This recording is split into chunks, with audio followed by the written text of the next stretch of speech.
I'm Jacob Courtwright, and this is The Locker Room.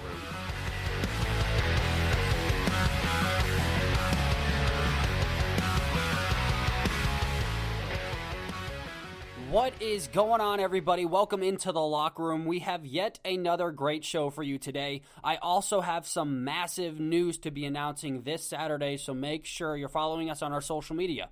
The Locker Room Podcast 615 on Instagram, The Locker Room Host Jacob on Facebook, TLR with Jacob on Twitter, The Locker Room 22 on TikTok. All right, big news dropping Saturday. I promise you do not want to miss out on this news. Follow us on our social media. This episode is brought to you by FNX Fitness. Go to fnxfit.com. That is fnxfit.com for all of your supplement, your clothing, and gym needs. Basically, anything you need to go to a gym to make yourself look better, feel better, get bigger, get better, make yourself the best version of you, FNX Fit can hook you up. Use your promo code TLRHOST. That is TLRHOST, all capitals, for 15% off your order.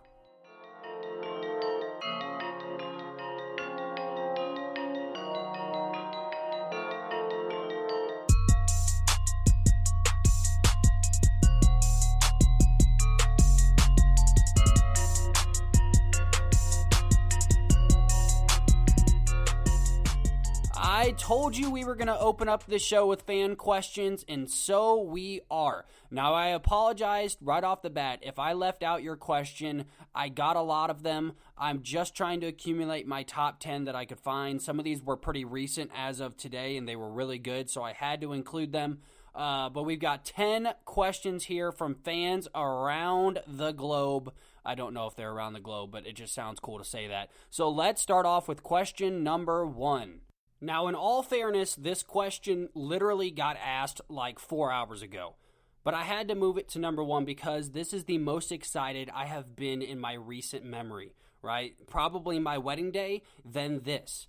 NCAA football is coming back to an Xbox, to a PlayStation near you.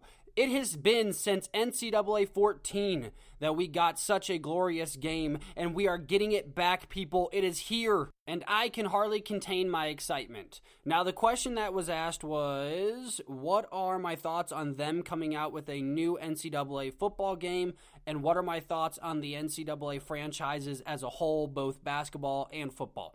Great question. I don't know how to pronounce this name, so I'm not going to pronounce this name. Is it Petro?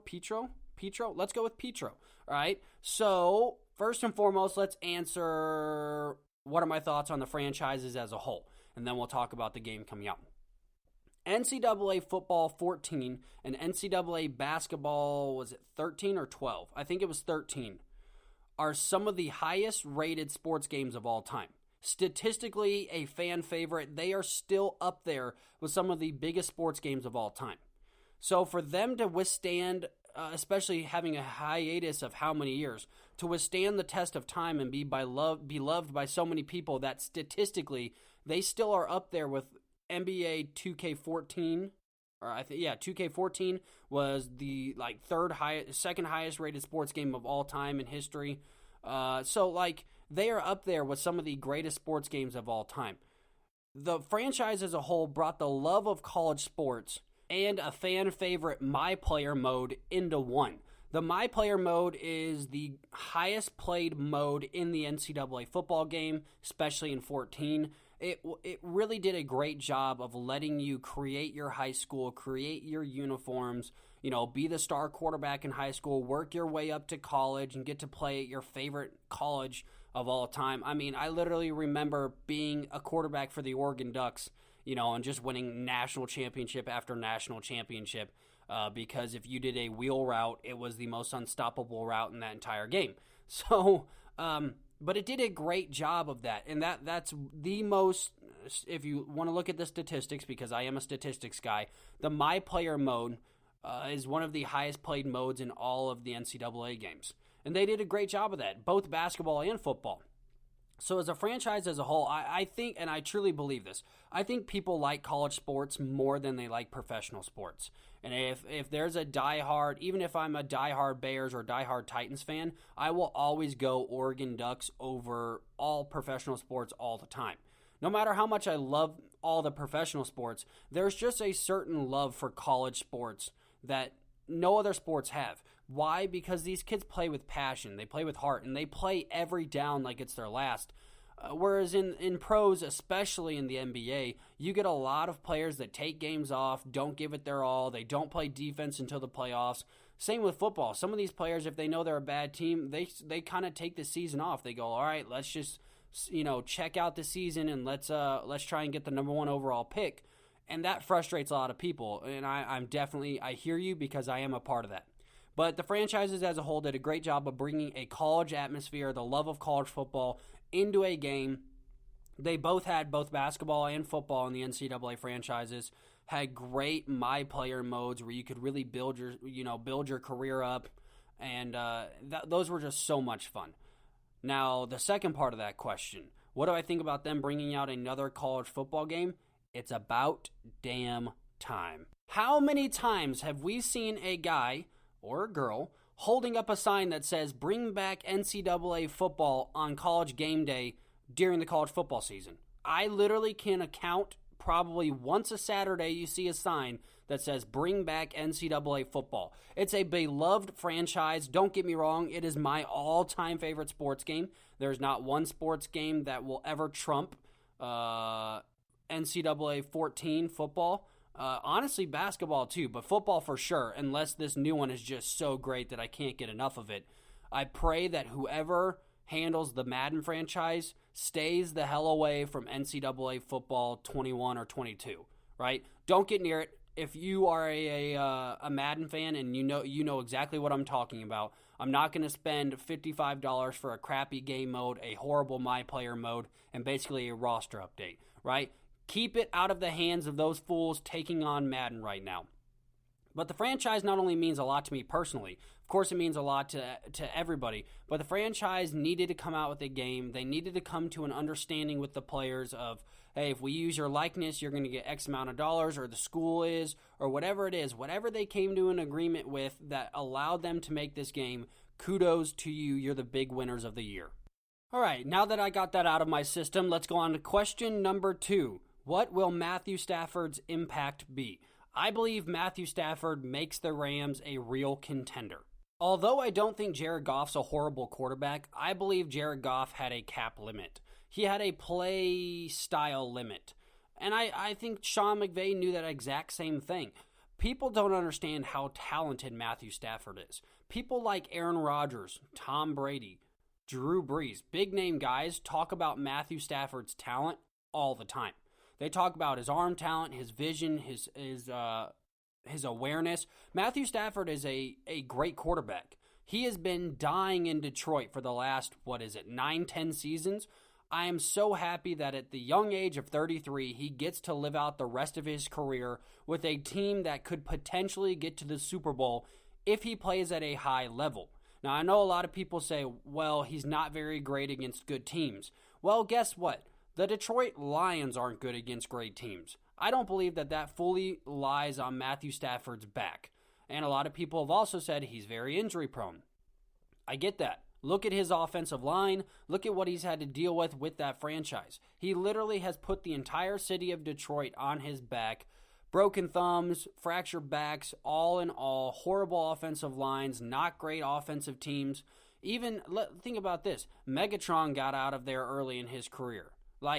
Everybody that was good basically said, yeah, we're dipping out of Detroit, and Megatron just straight up retired. He's like, I'm good, I'm done. So Matthew Stafford's going to have a chance to have not only a great defense, and the Rams played top 5 defense all year, statistically as well. Not only is he going to have a great defense, he's going to have a much, much better offensive line. He's going to have a ton of offensive weapons. Robert Wood, Cooper Kupp. He's got some really good guys on that team that can catch the football. I do believe the Rams need 1 or 2 more pieces. They added the quarterback. I believe they need another offensive lineman in this draft. And then they need a turn-and-burn wide receiver to really open up. They have a lot of very good possession receivers. Cooper Kupp, Reynolds, the tight end, and then, of course, Robert Woods are very good possession catchers of the football. They're not great turn-and-burners. So they need to add a couple more pieces, and this team could, honestly, I'm not joking, could be a real contender next year. Moving on to question number 3. What is Conor McGregor's next move and or next fight? Conor McGregor is going to fight at least 2 more times this year if he cannot go on the injury list, which would put him out 6 months. I think we're going Nate Diaz 3 here.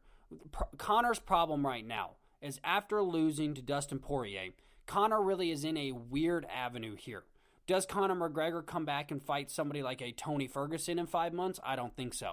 What makes sense for Conor right now is to get a big money fight, get back in the win column, and then he'll probably have a title shot depending how the chips fall in probably maybe December, if not easily February or March of next year. But I believe we're going to get Nate Diaz 3 here with Conor McGregor. I do believe Conor McGregor gets back in the win column. Now, I know I said he was going to win his last fight, and he looked pretty darn good until he ate 7 leg kicks without checking one of them, which that's a whole nother thing for a whole nother side. Puncher's Chance, by the way, is coming out with a bunch of new episodes in February and March. We've got a massive UFC threshold of pay-per-views coming up. So make sure to check out Puncher's Chance. And we're going to talk a lot more about Conor McGregor on that show. So I'll keep a lot of that to that show. But I do believe he gets the Nate Diaz 3 here. Moving on to question number 4. Who are the GOATs of the NBA and the NFL? Now, it's hard to judge the NFL because what we stupid people do is we put the NFL in a weird bubble where we judge the greatest of all time by position, which is honestly how you should judge the greatest of all time. And then in the NBA, we say, no, absolutely no way are we going by position. There's only one player, one name that can sit up top of that throne. So the NFL and NBA, it's really hard to compare the greatest of all time in both sports because they're both judged very differently. You all know who I think the greatest basketball player of all time is. If you're new to the show, here, let me probably piss you off right now. LeBron James is the greatest basketball player of all time. I was not persuaded by the Last Dance documentary to go ahead and jump on the Jordan bandwagon. While I think Michael Jordan's the second greatest player of all time, he is not my GOAT. Now, I know some of you are out there going, how in the world can this guy say LeBron James is the greatest of all time? Well, if you want to know my reasoning, The Locker Room episode 3 or 4, I can't remember which one, I did a full breakdown. It's like an hour and 20 minutes of why LeBron James is better than Michael Jordan. It's really cool. You should go check it out after this awesome episode. But go back and show that one some love. LeBron versus Jordan. It's The Locker Room episode 3. I think it's 3 or 4. But here's the deal. When Jordan came out with his big documentary that he had full control of, so it told the greatest story of all time, people literally jumped from LeBron to Jordan real quick. The steam for LeBron James being the greatest of all time was picking up pretty heavily before that documentary. And if you don't think that that's a true statement, I have a buddy that said LeBron James was the greatest of all time. The day after the Jordan documentary concluded, he bought a pair of Jordan 1s and said that Michael Jordan was the greatest of all time and now hates LeBron James. That is a true story. I can't make this crap up, people. But yeah, LeBron James is the greatest of all time. Michael Jordan's the second greatest of all time. Now, if you want to look at the NFL, like I said, for some reason in our stupid minds, we want to judge the NFL and the NBA very differently. They're both professional sports. There's GOATs in every single category and every single position. But let's go ahead and just pick a singular person here. I guess it would have to be Tom Brady off the top of my head. He's about to go for his 7th Super Bowl. Hopefully he wins it. I will give you my prediction by the end of the show, score and all, so make sure you're sticking around to the very end. But I would probably say Tom Brady would be known as probably the GOAT. Like I said, though, in the NFL, we don't go by a single man, or a single player, we go by positions, which is how all professional sports should judge their GOATs. Next up, we have, does Bradley Beal stay with the Washington Wizards? Yes. Today, Bradley Beal came out and said that he wants to make the Washington Wizards a winning franchise. He's very happy in Washington. He does not want to leave. The only way that Bradley Beal gets out of Washington and he should end up at the Lakers. He should join with LeBron and Anthony Davis. They would not only win a championship this year, they would repeat again next year. Then him and Anthony Davis could be the faces of the franchise for the very near future. Put a beautiful bowl on top of a beautiful bow on top of LeBron James's career. Let him ride off into the sunset, and you have very good hands to keep the franchise in. That's not going to happen, though. But Bradley Beal says he wants to stay in Washington unless Washington gets an offer that they just can't refuse. There's a couple of mock offers out there. I don't know if these are real, if these are leaked. Some say Kyrie Irving and an array of first-round picks could go for Bradley Beal. Some say that James Harden and an array of picks could go for Bradley Beal. I don't know what's happening on the Lakers' end. I've heard Alex Caruso, Kyle Kuzma, and basically like 3 first-round picks could go for Beal. Unless there's an offer that Washington just feels they can't refuse, Bradley Beal is going to be staying in Washington for the very near future. This question is actually one of my favorites that I got, and I almost addressed it a couple of weeks ago when this guy retired, but I didn't. And that is Phillip Rivers a Hall of Fame quarterback? Now, there's a lot of those players in the Hall of Fame already that say absolutely not. Hall of Famer Shannon Sharpe says no, he is not a Hall of Fame quarterback. If you just break it down, look at his numbers, look at how many winning seasons he's had, look at how many playoff wins he's had, look at everything he's done over his career, he's a Hall of Fame quarterback. The way we judge Hall of Famers now is a lot different than what we used to. We used to only put the most special of the specialist of the greatest to ever do it, right? It used to be such an honor to be in the Hall of Fame that they were keeping names out that would blow your mind. Like, oh, that guy's not in the Hall of Fame. Now it's kind of like our government's immigration policy. Let everybody into the Hall of Fame. You have one good season, you're a Hall of Famer, right? Or at least it feels that way.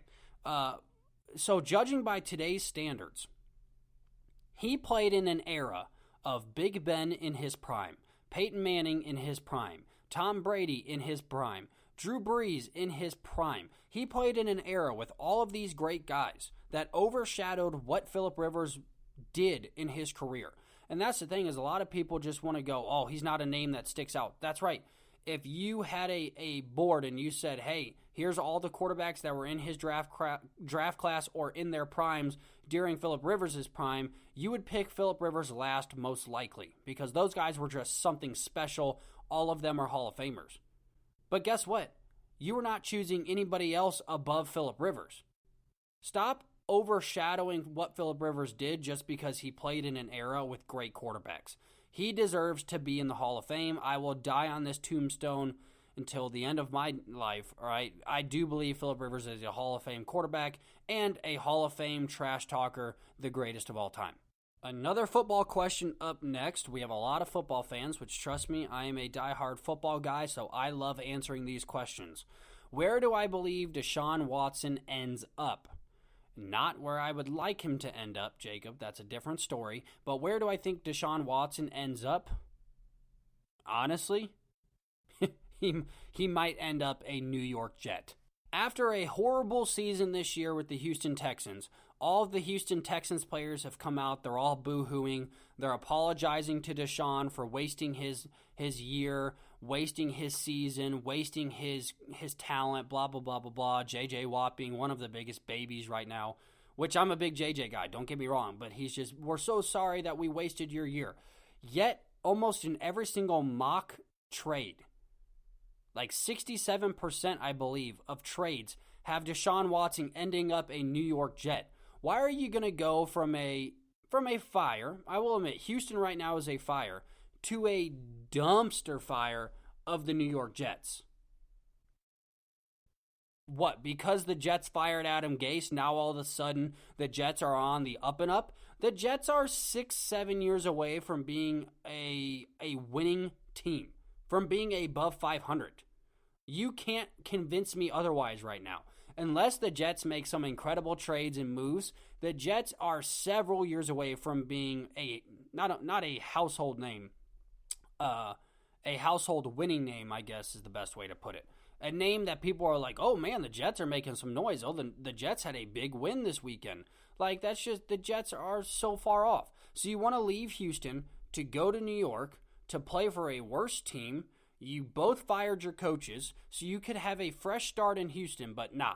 Peace out, bro. I want to go to the Jets. I want to go to a winning franchise. Good luck, Deshaun. Now, where should Deshaun Watson end up? Oh, I don't know. Indianapolis, San Francisco, Chicago. Imagine these teams with this quarterback. All of those teams instantly become Super Bowl contenders. Not even close. But I do believe Deshaun Watson, I don't think he's going to stay in Houston. I do believe he becomes a New York Jet. As of now, things could change, but as of now, I'm going with the high percentage of 67, going along with everybody else and saying the New York Jets. Man, we've got some really great questions. I'm just looking down half the board. We've got some great questions. Thank you guys for these questions. Most look forward to UFC fight of 2021. Man, this is tough. This is really tough because there are some. If you look at the month of March, the UFC is putting on a spectacle of championship fights. Basically, if you have a belt in the UFC, or if you're fighting for a belt, or for the opportunity to fight for a belt, you're fighting in the year of 2021, and it is all happening basically February and March. Dana's just coming out the gate swinging this year, saying we're getting everybody their opportunity right out the gate. You want to win a belt, this is how you're going to do it in the month of March. But probably I would say Stipe and Francis, because Stipe, after beating DC, is the greatest heavyweight of all time statistically. And this will prove once and for all that Stipe is the greatest heavyweight of all time if he's able to take down Francis Ngannou. Now, for those of you who don't know who Francis Ngannou is, imagine a... how do I put this? Imagine Superman, if he was 3 inches taller, was much scarier, and had the fastest knockout in heavyweight history in the UFC. This man is a freak. What he has been able to do, I think he has the strongest recorded punch in the world right now, too. Now that I'm thinking about it. This man, he's Superman. And he's about to take on Stipe. Oh, this is going to be incredible. I'm telling you, man. This fight is so slept on right now. People want to talk about Usman and all these other people coming back. And, I don't care. There is nobody I'm more excited to watch than Francis Ngannou. He scares the living hell out of me. And this is going to be a great fight. I'm looking forward to probably that most, or the debut of Jon Jones. The scariest fighter to ever walk the planet, the greatest to ever do it, the greatest to ever snort coke and walk into an octagon, Jon Jones. Moving up to heavyweight, I might add to that. I don't know who he's going to fight, though. I know there's a long list of characters that have been put on Jon Jones's short list. A lot say that Jon Jones, depending what happens with Stipe and Ngannou, Jon Jones walks into an instant title fight in the heavyweight. I believe he should. I believe he'll win it, and he'll dominate basically mixed martial arts for all of eternity. Jon Jones is just that good. All right, I've got 2 more questions here for you. This next one, it's going to be hard to condense this down into a shortened version because many of you know how I feel about the MLB. Go Cubs, go. But I do believe the MLB has a lot of problems, and that's what this question is where does the MLB fall short? There's so many ways I can talk about the MLB falling short. I can bring up statistics on how the MLB has slowly declined over the last 11 years. Not in the playoffs. Average games have slowly declined over the last 11 years in fan attendance, fan participancy, that's on viewership on TV, and fan interest. That's just a fact. I mean, you can Google it. That's just a fact. Now, ballpark experiences are a lot different than watching the MLB on TV, right? I could go to a baseball game every day of the week with a hot dog, a beer, and have the greatest time of my life. Especially being a Chicago guy, going to Wrigley Field is second to none. Best experience of my life. But let's take the in-ballpark experience out of it. Where I think the MLB falls short, definitely number one is no salary cap. So basically, like I said, you have a bunch of spoiled brats in the MLB, which you have spoiled brats across, all of professional sports. But in the MLB, you have a bunch of spoiled brats, you have a bunch of overpaid brats, and you have a bunch of players that underperform because they have so much money, they have no urgency to really give a crap. Think about this. The average player that gets a contract over $67 million, right? Which is, for baseball, that's basically the 11th man. The man that never steps foot on the field, that guy's making like $70 million. But honestly, the average player that makes like $67 million a year, besides the top 8 players in the MLB, has declined in the years of those contracts. Why? They have no incentive to play. They have more money than they know what to do with. I had this problem with quarantine last year. We saw the MLB struggle and cancel game after game. Why? Because these players did not take it seriously. They didn't quarantine seriously. They didn't keep themselves distanced from people with COVID. They constantly had cases. They were constantly canceling the games, and it was simply because they didn't care. These players did not have the initiative. How many great players, we had Bryce Harper, we had all these guys coming out saying, like, listen, guys, please, for the love of the game, stop playing around. Stop going out and partying. Stop, playing just because you have the money to do so. Some of us want to actually play, and I think that no cap space really takes away from the MLB because these players, a lot of them have no incentive to take it seriously. And I don't know. There's just a lot that I have problems with the MLB. A lot of it's ownership.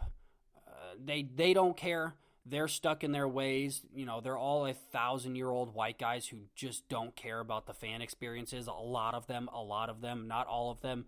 There's many, don't get me wrong, there are many franchises that do it right. And those franchises that I talked about, of course, the Yankees, the Red Sox, the Cubs, there's a lot of franchises that do a great job, and they slowly, they build a fan base every year. They slowly gain profits every single year. They've steadily grown since the time of baseball. But there's a lot of places doing it wrong. Sorry, I don't want to continue to rant about the MLB because you know how I feel about it. That's for another segment for another day. But there's a couple issues I have. Moving on to the last question. Oh, this one's pretty cool, actually. Who is my comeback player of the year? Kevin Durant or Alex Smith? Now, taking nothing away from Kevin Durant, he's having one of the most spectacular comeback seasons we have ever seen of a player that had his Achilles injury. We have never seen anything like it. The man's going bonkers. Looks like he's never missed a dribble. Looks great. But this is a runaway favorite, Alex Smith. Alex Smith, they said he was going to lose his leg. They said at one point he might die. They said at one point they might have to amputate both of his legs because of the circulation problems he was having. He was starting to lose feeling in his other leg. His story is so remarkable that this man ever walked again, let alone has stepped foot onto a football field, let alone has won a football game, let alone has thrown for over 340 yards in that season. Mind-blowing. He's the runaway comeback player of forever. The NFL should rename the comeback player of the year the Alex Smith Award. Honor this man for what he has done. Alex Smith is the comeback player, not even close.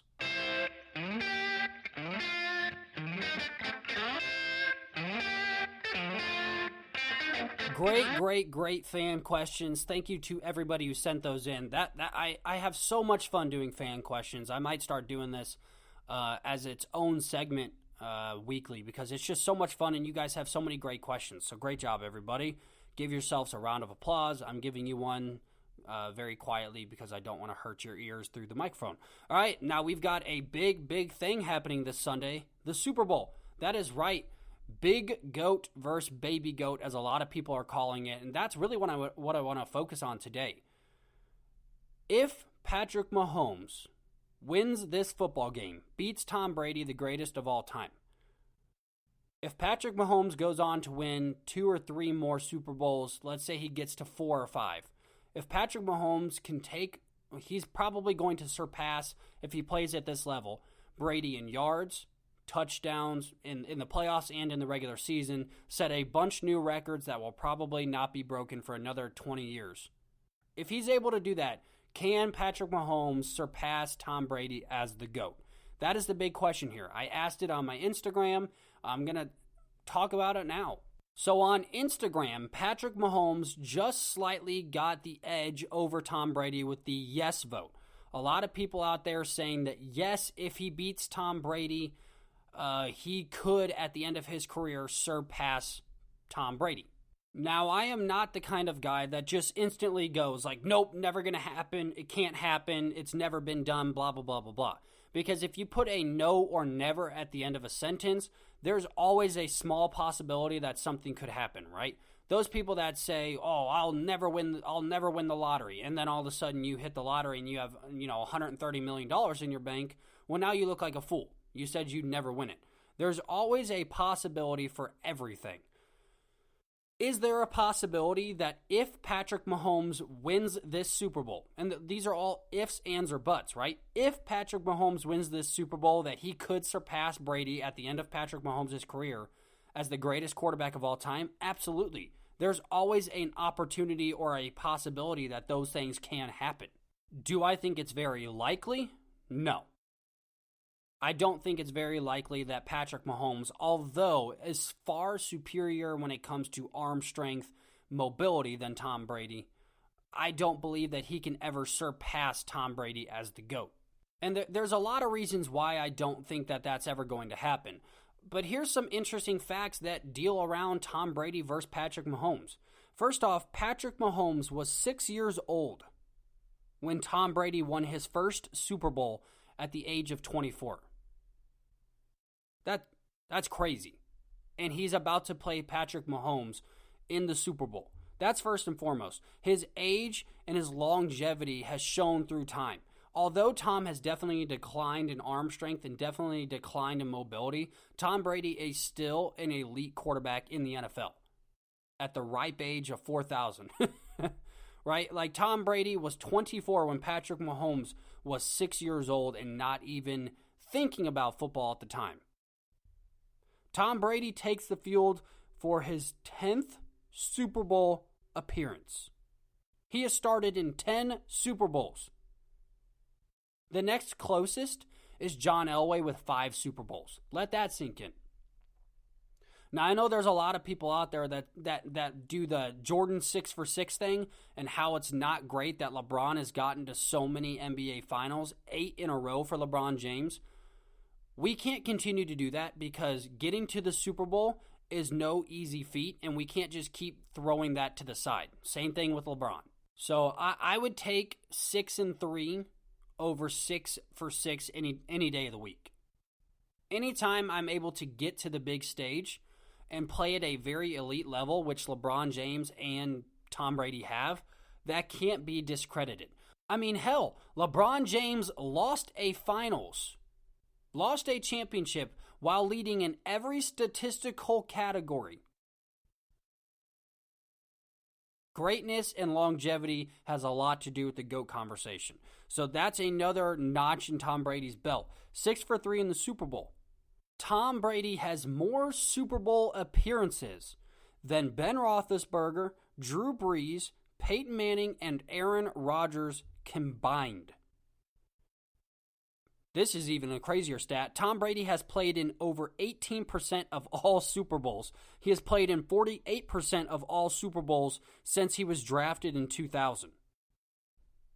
He's played in 14 conference championship games. He has 33 playoff wins.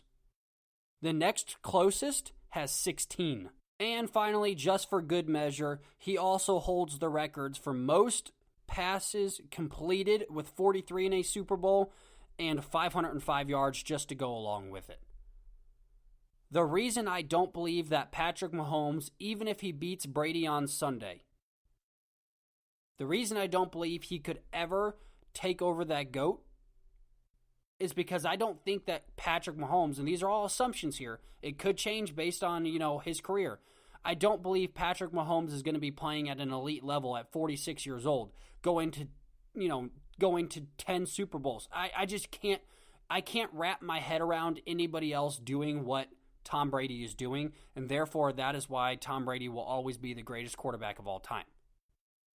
Same thing with LeBron James. There's no one that will ever be able to do what LeBron James has done, and I will stick by that until I see somebody that can do it. So can Patrick Mahomes do it? Absolutely. He has the opportunity to.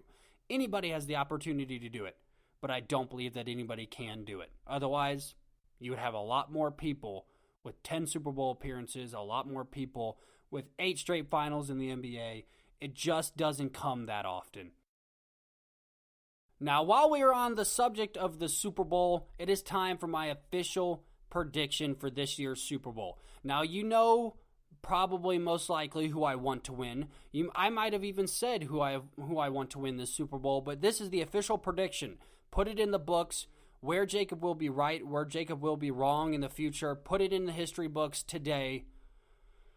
My Super Bowl prediction is as follows. And it starts like this. For those of you who don't know, that's an Office reference. Michael Scott, greatest show of all time. Here it is. I have the Tampa Bay Buccaneers winning in a shootout. 48-43. It is going to be a massacre of yardage. You're going to see gates wide open. Once again, the immigration policy, let everybody through. You're going to see Tom Brady in a gunslinging battle with the greatest gunslinger in the league right now, Patrick Mahomes. He gets it done. He wins yet another Super Bowl. He walks away with the Super Bowl MVP, his 5th one of his career. He takes a first-year team all the way to the big dance and blows minds, does something nobody has ever done. Tom Brady, I'm giving it to you. I'm rooting for you, buddy. Get out of that walker, put on your Rogaine, make sure you got your icy hot on your knees, and bring your A game, because you can't throw 3 interceptions. You can't turn the ball over against a team like this, especially against a team that is the fastest scoring team in NFL history, with the best thrower of the football right now in the NFL, could possibly be of all time. Big Goat versus Baby Goat. I think Big Goat takes the cake here, and that is my final prediction. So put it in the books. When I am right, we can look back on this day in happiness and in glory. But if I am wrong, I will delete this episode and you will never know that I ever said what I said, because you'll have no proof. Although we've come to the end of the show, we've got one more segment to go. That is right. That is a Boys to Men reference. They're awesome. We've got one more segment here. Our NBA grades are back. A+, B+, and C+. We are going to go a little bit different scale from now on. But the NBA grades are back, and we had some massive performances, and this is very hard. In all honesty, this is very hard to pick between these guys. My C+ grade. This goes to a guy that most of you probably have never heard of, unless you're a fan of Kentucky. Most of you probably didn't even know he was a basketball player. Hell, if I said his name, you would have thought he worked for the Pope. Malik Monk, with 36 points, 5 rebounds, and a win over the Miami Heat. What a performance. He gets my C+ grade. And that is right, guys. At the locker room here, we do not discriminate and only go stars. We go across the board. We even get the religious helpers, the monks, involved, right? So Malik Monk takes my C+ grade. Number 2.